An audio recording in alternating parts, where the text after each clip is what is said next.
Not sure if you missed it, but while most of our country was sleeping in the early hours of Tuesday morning this week, British Prime Minister David Cameron gave a speech in which he addressed and outlined the conditions for continued British membership in the European Union.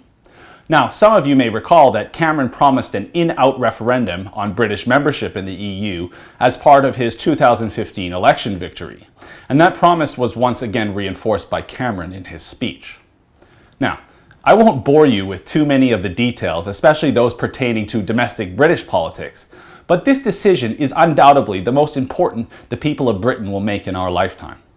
But it is also important to look to Cameron for leadership, as not only Europe, but the West as a whole faces threats from abroad and at home.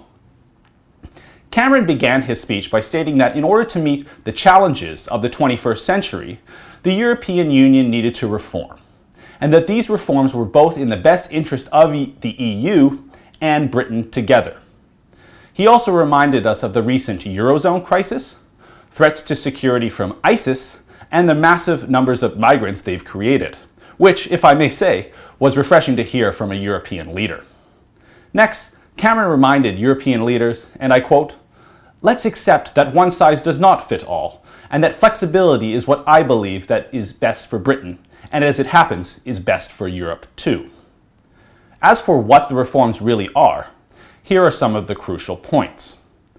Britain, while part of the EU, is not part of the Eurozone, as they did not embrace the euro as a currency and they decided to stay with the British pound.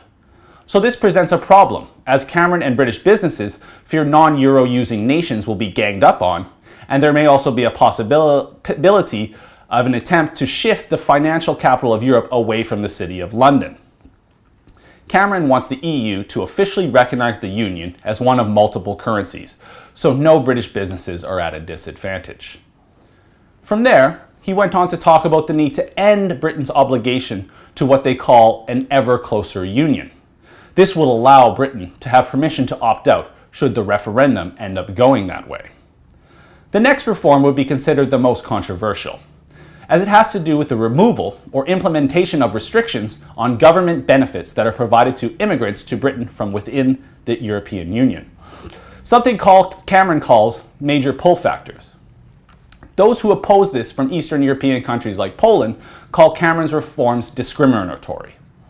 This is also likely the topic Cameron feels the most domestic pressure from the British people, who want to try and halt some of the immigration and try to re-establish some British sovereignty, if you like. It will be interesting to see how this plays out over the next couple years.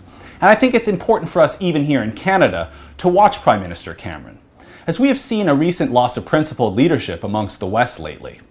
Between Harper's election defeat and the recent disposal of Tony Abbott as Prime Minister in Australia, I would argue that there is a vacuum of leadership in the West right now, especially when we consider who is in the White House.